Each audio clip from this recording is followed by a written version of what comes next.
अंधविश्वास किस हद तक तबाही मचा सकता है, ये खबर सुनकर आपके भी होश उड़ जाएंगे। अंधविश्वास और भूत प्रेत की अफवाहों के चक्कर में फंसकर एक ही परिवार के 5 लोगों को पेड़ से बांधकर जिंदा जला दिया गया और पुलिस को मामले की कानो कान खबर तक नहीं हुई। एक गांव से लाशों की चीख पुकार और धुआं उठता रहा। दूसरी ओर बिहार पुलिस ना जाने किस गहरी नींद में सोती रही। गांव वालों ने मिलकर 5 लोगों को पकड़कर जिंदा जलाकर राख कर दिया, सिर्फ एक अंधविश्वास की वजह से। क्या है पूरा मामला, चलिए आपको विस्तार से बताते हैं। नमस्कार, हमारे खास शो ये हिंदुस्तान है संविधान से चलेगा में आपका स्वागत है और मैं हूं आपके साथ महक साताई।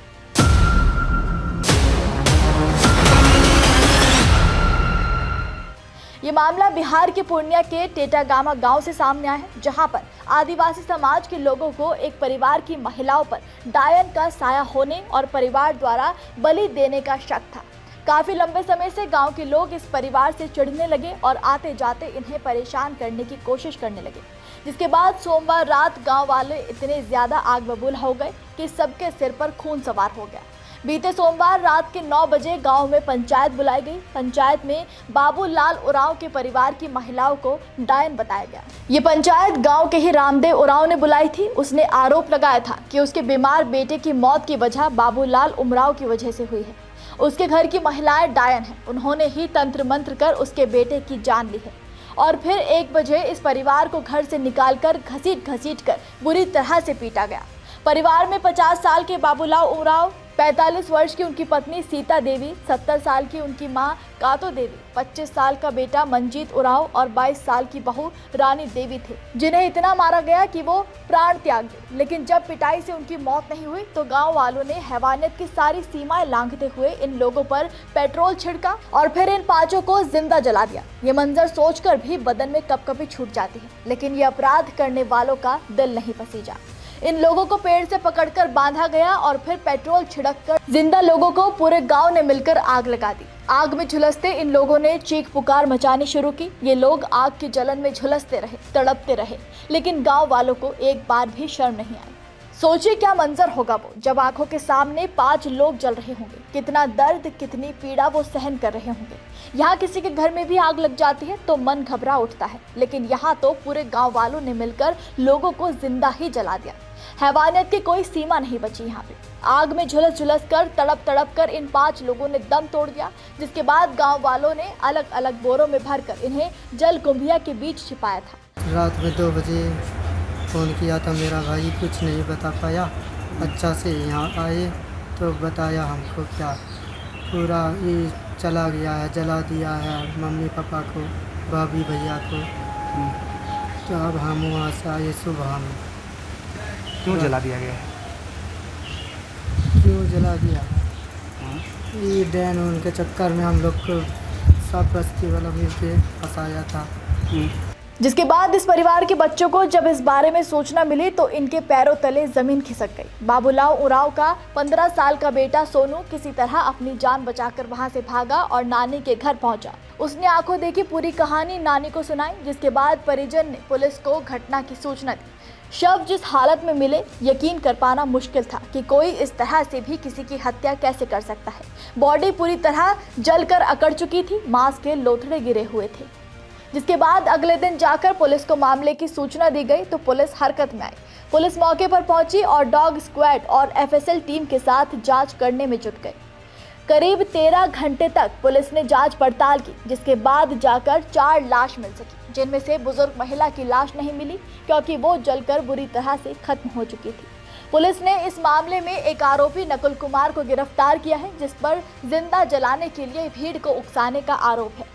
जानकारी के मुताबिक इस अपराध में गांव के 250 से 300 लोग शामिल थे, जिनमें से पुलिस ने इस मामले में 23 नामजद और 150 अज्ञात के खिलाफ केस दर्ज किया है। 3 लोगों की गिरफ्तारी की भी बात सामने आई है, लेकिन पुलिस अब तक ये भी पता नहीं लगा पाई कि पंचायत में 5 को मारने का फैसला आखिर किसने दिया था। इस मामले पर पुलिस ने क्या कुछ कहा वो भी सुन लीजिए। सचमुच में ये विभत्स घटना है। ये 21वीं सदी में ऐसा हो सकता है, कोई भरोसा नहीं करेगा। घटना हुई है रामदेव महतो के परिवार का एक बच्चा बीमार था, उसको ठीक कराने के लिए इन लोगों पे दबाव डाला। जब वो ठीक नहीं हुई तो इनको 5 लोगों को वहीं पे मार दिया गया बोरा में बांध के मॉर्निंग में एक आदमी है जो भी अरेस्ट हुआ उसके ट्रैक्टर से बुला के उसको ले जाके जलकुंभी में फेंक दिया गया। तो 2 मेन एक्यूज पकड़े गए हैं और एक ट्रैक्टर मालिक भी पकड़ा गया, उसका ट्रैक्टर जब्त है। अभी रात में हम लोग विशेष छापामारी में जा रहे हैं और उम्मीद है कि जल्दी ही परिवार के जो भी लोग हैं सब अरेस्ट होंगे। चोरी, लूट, मार पिटाई, अपहरण तक अगर चलिए मान लेते हैं कि कभी कभी पुलिस को नहीं पता चल पाता, लेकिन 5 लोगों को जिंदा जलाकर मार देना भी क्या कोई छोटा मोटा अपराध है जिसके बारे में पुलिस को पता तक नहीं चला। ये बिहार पुलिस और सरकार की बहुत बड़ी लापरवाही है। गांव में जो विभत्स घटना हुई उसके लिए हमारे देश का कानून क्या सजा देता है, चलिए जान लेते हैं।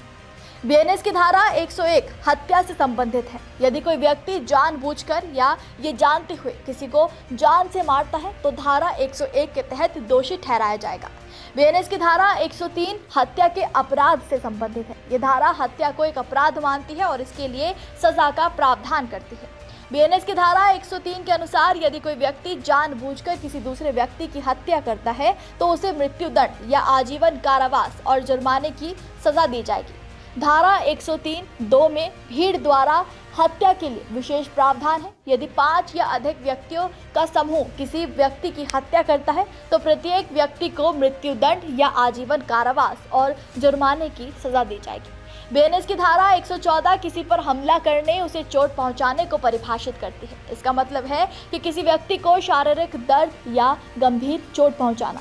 बीएनएस की धारा 115 के तहत किसी को स्वेच्छा से चोट पहुंचाने पर 1 साल तक की कैद या 10,000 रुपए तक का जुर्माना या फिर दोनों से दंडित किया जा सकता है। बीएनएस की धारा 354 धार्मिक या अलौकिक डर का इस्तेमाल करके किसी को कुछ करने या ना करने के लिए मजबूर करने से संबंधित है, खास करके अंधविश्वास। बीएनएस की धारा 354 के तहत यदि कोई व्यक्ति किसी अन्य व्यक्ति को इस तरह से प्रभावित करता है तो उसे 1 साल तक की कैद या जुर्माना या फिर दोनों से दंडित किया जा सकता है। इस मामले पर आरजेडी नेता तेजस्वी यादव ने भी आलोचना करते हुए बिहार सरकार और पुलिस पर कई गंभीर सवाल उठाए। उन्होंने कहा, पूर्णिया में एक ही परिवार के 5 लोगों को जिंदा जलाकर मार दिया। डी के टैक्स के कारण बिहार में अराजकता चरम पर है। डीजीपी सीएस बेबस, कानून व्यवस्था ध्वस्त। परसों सिवान में 3 लोगों की नरसंहार में मौत। विगत दिनों बक्सर में नरसंहार में 3 की मौत। भोजपुर में नरसंहार में 3 की मौत। अपराधी सतर्क, मुख्यमंत्री अचेत, भ्रष्ट भूजा पार्टी मस्त, पुलिस पस्त। यह हाल है बिहार के उस सुशासन का जिसका जिक्र अक्सर मंचों से चीख चीख कर किया जाता है, लेकिन बद से बदतर हकीकत है बिहार के कानून और सुरक्षा व्यवस्था की।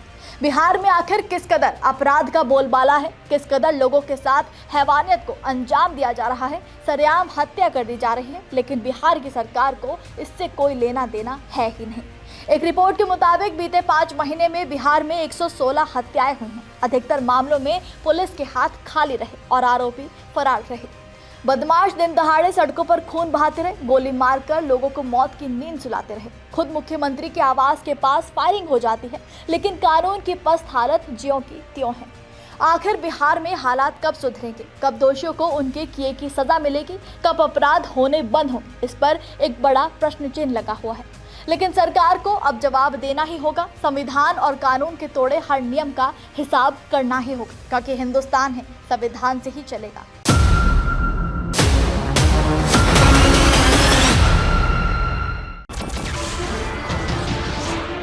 नमस्कार, मैं हूं मानक गुप्ता।